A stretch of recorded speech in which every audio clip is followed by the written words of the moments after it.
Keep your spine straight, close your eyes, take a deep breath in and exhale.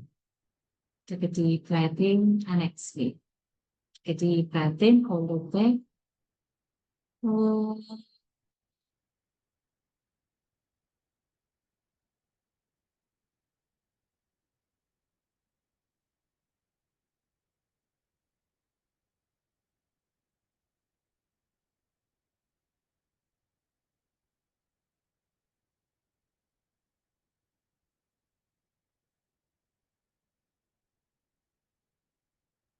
Om Shri Ganeshaya Namaha. Om Shri Saraswatyai Namaha. Om Shri Gurubhyo Namaha. Samasta Jana Kalyane Niratam Karunamayam Namami Chinmayam Devam Sadgurum Brahmavitvaram Sadgurum Brahmavitvaram Yoantah Pravishya Mama Vachanimam Prasuptam सञ्जीवयत्यखिलशक्तिधरस्वधाम्ना अम्यांश्च हस्तचरणश्रवणत्वगादीन् प्राणान्नमो भगवते पुरुषाय तुभ्यम् प्राणान्नमो भगवते पुरुषाय तुभ्यम् समचरणसरोजम् सान्द्रनीलाम्बुदाभम् जघननिहितपाणिम् मण्डनम् मण्डनानाम् तरुणतुलसीमाला कन्धरं कञ्जनेत्रम् सदयधवलहासं विठ्ठलं चिन्तयामि विठ्ठलं चिन्तयामि. Pranams to the Lord. Pranams to all the Mahatmas and to its Eknathi Bhagawat session. We are in chapter 3 and we are going to start from OV number 671. The word slays itself totally, creating the experience of Brahman for the Jiva. And when they say that the word leads to the direct experience, they have this meaning in their mind. 672. Where the power of speech definitely becomes ineffective, where mind and intellect cannot enter. That is the final borderline up to which the negative approach leads us. And that is what is Brahman. 673. That which makes the speech articulate, but which cannot be described by the speech. That which knows the mind, intellect, and organs, but which is not known by the intellect and the mind. 674. That which enables the eyes to see, but which cannot be seen by the eyes. That which enables the ears to hear and nose to smell, but it is not known by them. 675. In short, that which knows all, but which all cannot know, and there is no second thing which can know it. 676. That which is thus knowable by itself only, and none else to know it, and in which there is no place for the word to enter. 677. That which is neither thin nor big, that which is neither straight nor crooked, that which is neither subtle nor crude, and which is a thing without any modifications. 678. That which has no shape and no qualities, that which has no status in personal life, ashrams, and no status in social structure, varna, and that which is neither the sense of I nor the sense of you, that which is neither birth nor death. 679. That which is neither light or heavy, neither thin or well fed, that which is not established nor deserted, but is having absolutely no particular nature or duty. 680. It is neither short nor long. It is neither elder nor younger. And if we try to think about it by way of discrimination, that faculty itself is lost in that effort. 681. It is having no beginning and no end. It has no middle state. It is neither with modifications or qualities, nor it is without qualities. It is endless. and measureless by its aloneness and infallibility. 682. The Vedas tried to describe that reality in words, and the Vedanta had to utter the words, not this, and had to put its head down now out of shame. 683. Then did Vedas retract without knowing it? No. Vedas understood the reality, but could not describe it in words, and therefore they sat silent. 684. Thus, when the Vedas kept silent about it, the scriptures or the six sciences were completely afraid, but being proud of their own versions about reality, they started to quarrel over their own ideas and convictions. 685. When Vedas understood that only through the ending of words the realization of Brahman is possible, they rejected the words by words only and became eternally silent. 686. When the king Veda kept silent, the scriptures began to run here and there in search of proper words. But they couldn't not be satisfied with any description.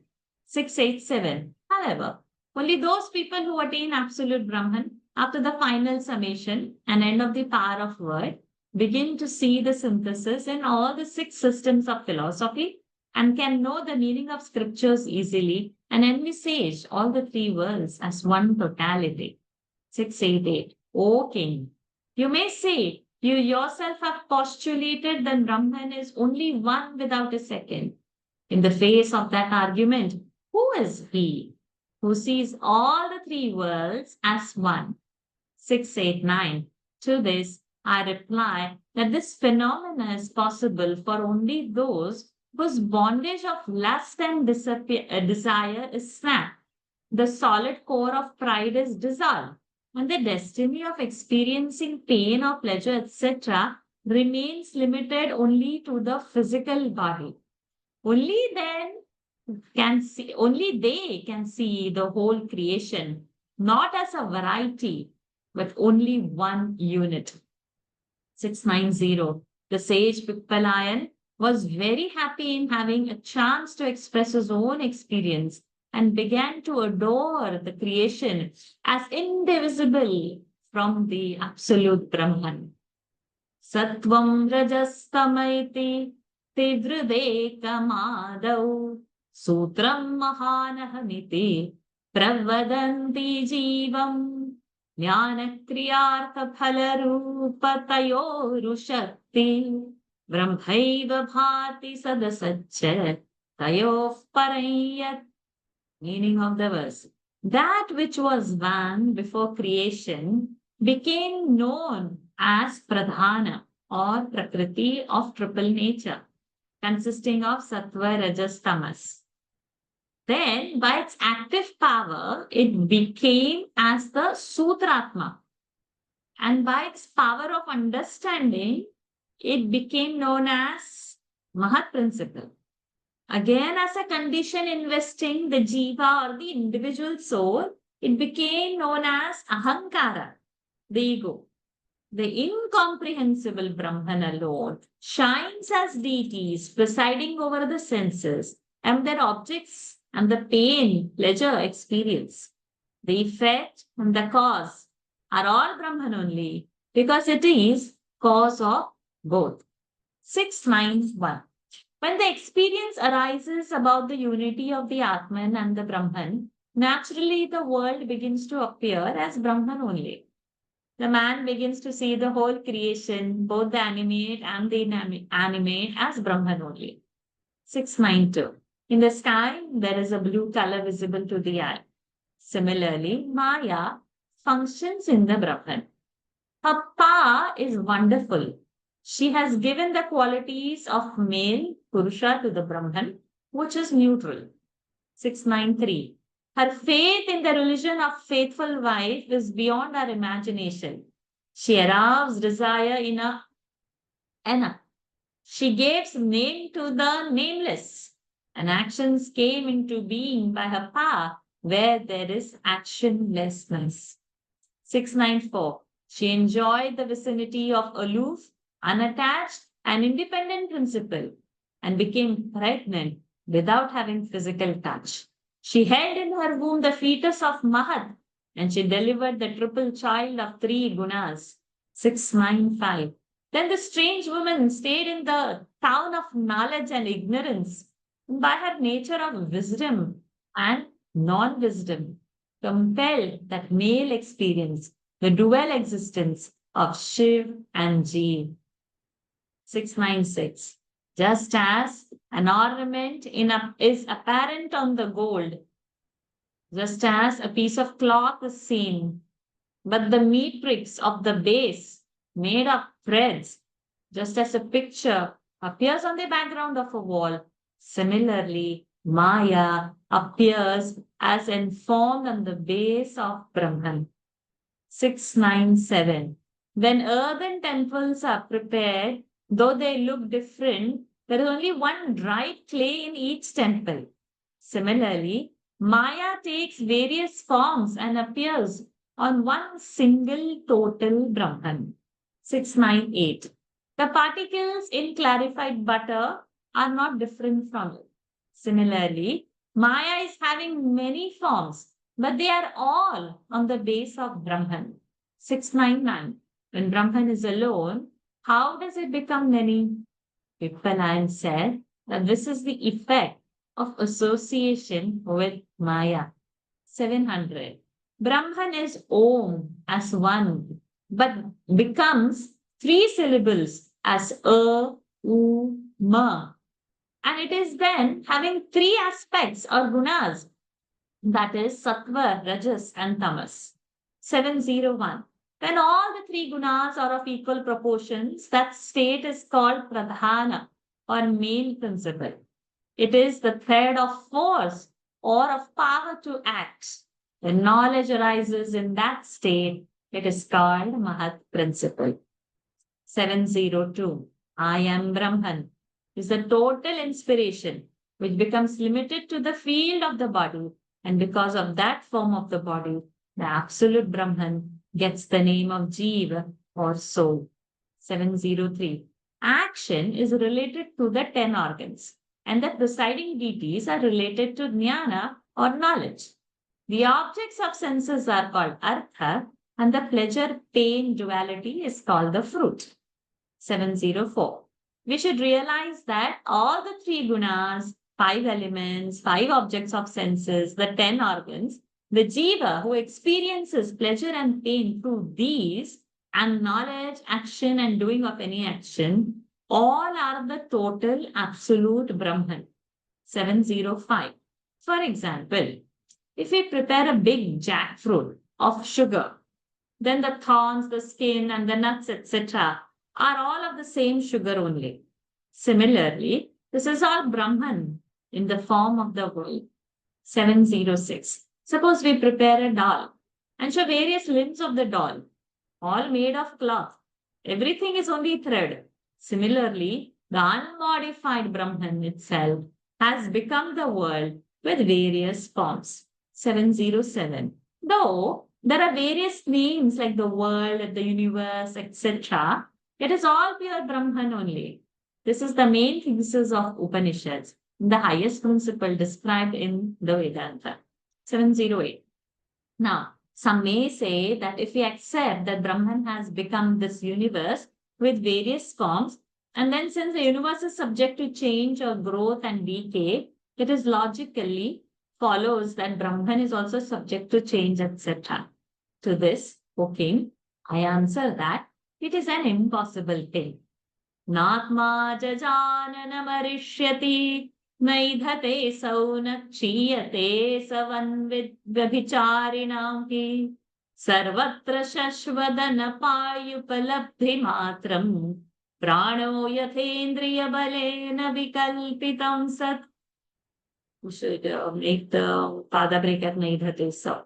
Natma jajananamarishyati naidhate sau Nakshiyate savana vidyabhicharinati sarvatra shashvadana payupalabdhi matram prano yathendriya balena vikalpitam sat.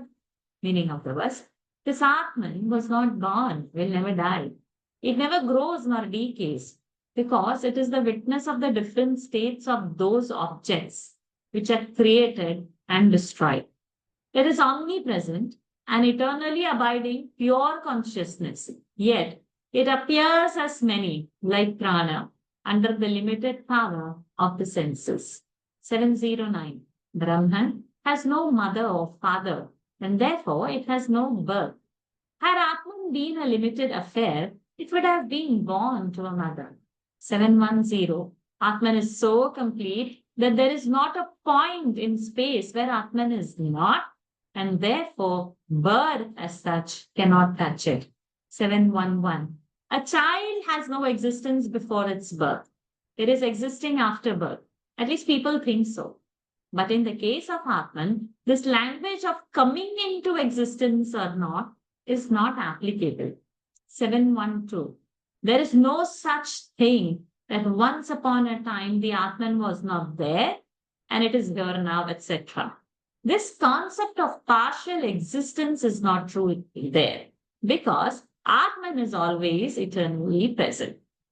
713. The child having its body is seen to be growing by time every day, but that is not the way with Atman, and therefore Atman does not grow. 714. When something does not grow, there is no change in its existence.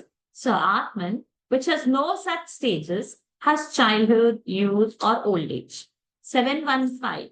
Atman is the witness who sees the changes in the body and says, I was small in my childhood, I grew in my youth, and alas, I am now old, because he identifies himself with the body. 716. When somebody witnesses something or sees something, he is beyond that state and he is never that state itself. So, though our Atman is in the body, it is beyond the states and beyond the body. 717. As Atman is without stages, without decay, and is complete, it can never suffer from deterioration. How can that which has no birth be dead? 718. You will ask, how and what is this Atman which you say to be without change, without stages, and without birth and death? I reply that, please understand that Atman knows everything and is the very image of knowledge. 719. Again, you will say knowledge is also temporary because by knowledge of the sky, which is everywhere, the concept or the knowledge of the sky or space is the limited emptiness of the pot is lost or nullified. But you are wrong. Even if the focus of attention of the sense organ becomes defunct, the knowledge in itself does not perish. It is eternal. 720. There is an exact example. The life force causes the body to grow, but only the body undergoes the various phases like childhood, etc., while a life force does not undergo any change. 721. The prana or the life force controls the body. It is not affected by the changes in the body. The Atman is the controller and the director of the life force and is beyond it. Thus, Atman is never subject to the stages of the body. 722. By using the simile of the life force, we have to understand the unaffectedness or the non-disturbance of Brahman. By the next verse, the separateness of Atman from the body and the sense organs is explained. Andeshu peshishu tarushvani chiteshu prano hi jivam upadhavati tatra tatra sanneyadindriya ganehamicha prasupte Utasthashayamrite tadanusmrutirnaha. Meaning of the verse. The vital air, prana, follows jiva here and there, whether born of egg, womb, sweat, or sprung out of soil, and itself remains unchanged in the different bodies. The Atman also remains unaffected in the state of sound sleep when the senses are oblivious and the ego is dominant. The subtle bodies have become functionless and we remember the Atman when we are awakened as having the enjoyment of sound sleep. 723. In various bodies born out of egg, sweat, embryo, and earth, the life force naturally plays its role at all times in association with the Atman. 724. When the Atman is in association with the life force in this way, it is called Jiva. When the life force is not affected by the modifications in the body, how can they affect the Atman itself? 725. Though Atman is in the body and organs, and though Atman is in the body and organs, it is aloof from the stages of the body. If you want to know how, I shall give you another example. When the Atman is 726, when the Atman is in the waking state of the body, it is called the Atman with modifications. The same Atman is in the dream in old memories, but without the body and the organs. 727. When Atman is in the astral body only, it sees dreams by being associated and proud of the physical body. 728. When that dream also ends and the pride of the body is also gone, then there is a state of deep sleep. There is only Paramatman remaining without any defects or attritions. 729.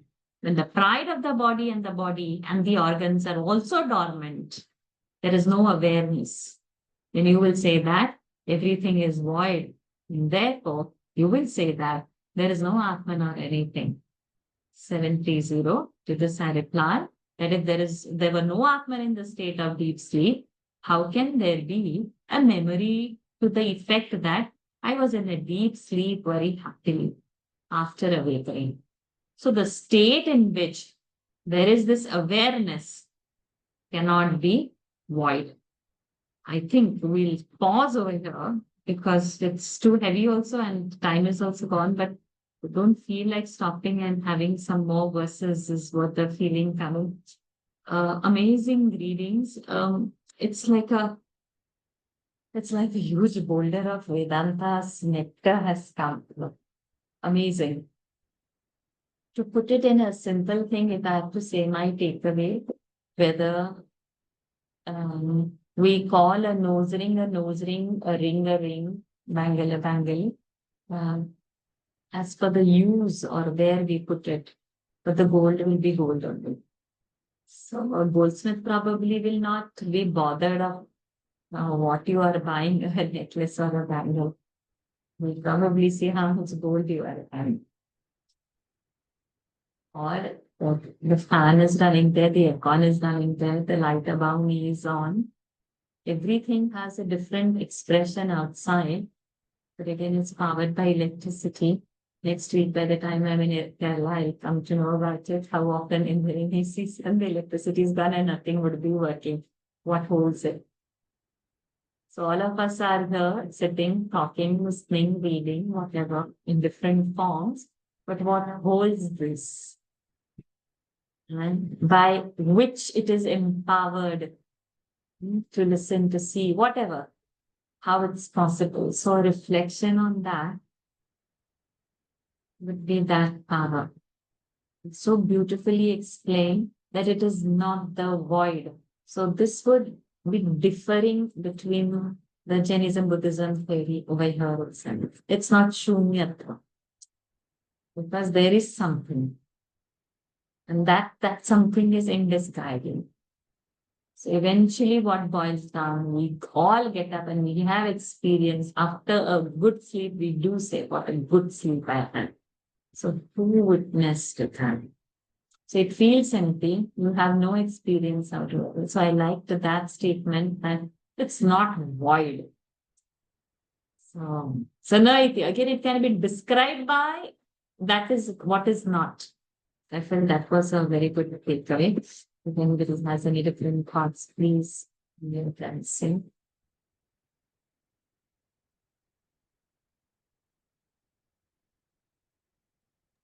In the 719, where they say knowledge is also, no, again, you will say knowledge is temporary because by knowledge of the sky, which is everywhere, the concept of the knowledge of can you throw some light on that? In 719. Yes, I'll read 718. How and what is this Atman which you say to be without change, without stages, and without birth and death? I reply that please understand that Atman knows everything and is the very image of knowledge. Again, you will say knowledge is also temporary because by the knowledge of the sky, which is everywhere, the concept, which is everywhere the concept, or the knowledge of the sky or space, which is limited, emptiness of a pot, is lost or nullified. But you are wrong. Even if the focus of attention of these sense organ becomes defunct, the knowledge in itself doesn't perish. It is eternal. So, is it that gravity was discovered only when Newton found it out? No, it's always there. It was always there. So whether we accept that or not, that is always there. He probably gave a name for it. So after knowledge, what happens? Nothing is perishing. The knowledge will be eternal only. So now I'm sitting in a room. There is a room space. I'm holding a glass of water. There is this glass space. Everything, but all that we have done, one have limited. The steel is limiting this, and we call it as a glass. The body is limiting this, which I've called myself. But the expansion of that, it's not, whether we know or not, it is going to still be there. The knowledge will not be. Very beautiful you have picked up that line. Pushpaji, you want to throw light on something? No, I just didn't understand the 684 Varshaji. 684? That's when the Vedas silent about it. The scriptures or the six sciences were completely afraid. 684. That's when the Vedas kept silent about it. The scriptures of the six sciences were completely afraid, but being proud of their own versions about reality, they started to quarrel over their own ideas and convictions. I didn't understand the meaning of this Ovi. Okay. What So are the six sciences? we have no our this where all that Vyakarana, um, um, this epistemology comes, the Vedas, the Vedangas, the Vedangas, the six Vedangas. Okay. Okay. The six sciences are the six Vedangas, is that? The Vedangas, yes. The six sciences are the six Vedangas. If I get one, I'll get the rest. Just give me a minute. The Chandas. Shiksha, Chandas, Vyakran, Nirukta, Jyotish, and Kalpa. So these are the Vedangas. I'll go back to the, yeah, six sciences are on that. Yeah. So now we go back to the verse. So even if the phonetics or the Vyakran or anything is going to try to describe and say that this science is better than this, but it is eventually has to come back down to Vedanta only. So a Vyakarana person will say Vyakaran only is the thing. We see, no, when we are studying also, when what you are holding on to, that only talks great about it. Chandas is a feeling, Chandas is, it is great about it. But it is when the Vedas are, when the Vedas and yes, it is how much Pandit I can become will not guarantee me knowing myself. I will still have the objective knowledge only, not the subjective. I can have degrees, I can have my master's, PhD done, whatever, everything done. Whatever, that means all my other shastras I am getting into good knowledge. It can make me a very great Pandit, a scholar, a very good person to argue or win a debate. I have to come to Vedas only. to know about myself. And we can quarrel on each other's knowledge and we can win that. But it is still not giving me the knowledge of myself. It will still be the knowledge of the objective world. Then we will have to return back to the Vedic knowledge. Did I clear that? Yes, got it now. Yeah. It is the subjective one. Beautiful in that line. All the Ovis today are very tough. It's like you have to read them again and try to grasp it. And the moment you feel, okay, you've understood, it slips back again. I mean, what did it say? And by the time, so I think we should reread these Ovis. Wow, beautiful. It's like a All right. combination of Drisha Viveka and chapter 2 of Bhagavad Gita. Yes, yes, you Yeah, said it that. is Yes. exactly chapter 2 of Bhagavad Gita. I got reminded of our unchanging shastrani, the Ji. Atman. Yeah, All about weapons cannot, fire cannot burn. Natma jajan na marishyati. That one is na jayate mriyate va kadachit. Yeah, correct. Yeah. Self cannot be cut. Achedyo, madahyo, yamakle. Yeah, much of chapter 2, Ashwadi. Yes, yes. Especially all those around that the 11 to 20 or 25 verses. It's like Yeah. all those. Mm. So it is pure essence of Vedanta today. It's all Ovis. You Amazing. rightly It said is. it. Yeah. Yeah, and I think we should take this as a homework that whatever we read now, 6712, whatever was that, 730, I think so. So we should reread that and come and find any correlations. And this Chandas Shastra, Nirukti Vedanga has no Kalpa Nirukta, little bit about that. Just one line definition so that it remains in our head and it doesn't slip. Because it's a very most basic and it slipped out of my mind. It's not coming, but I know the phonetics, this, but it is not anyways. Beautiful. So much we have, so much we have. So again, today's session, 5 minutes 60. Purnamada Purnamidam Purnamudachyate Purnasya Purnamadaya Purnamedavashishyate Om Shanti Shanti Shanti Harihi Om Shri Gurubhyo Namah Harihi Om Shri Krishnarpanamastu. Hari Om everyone.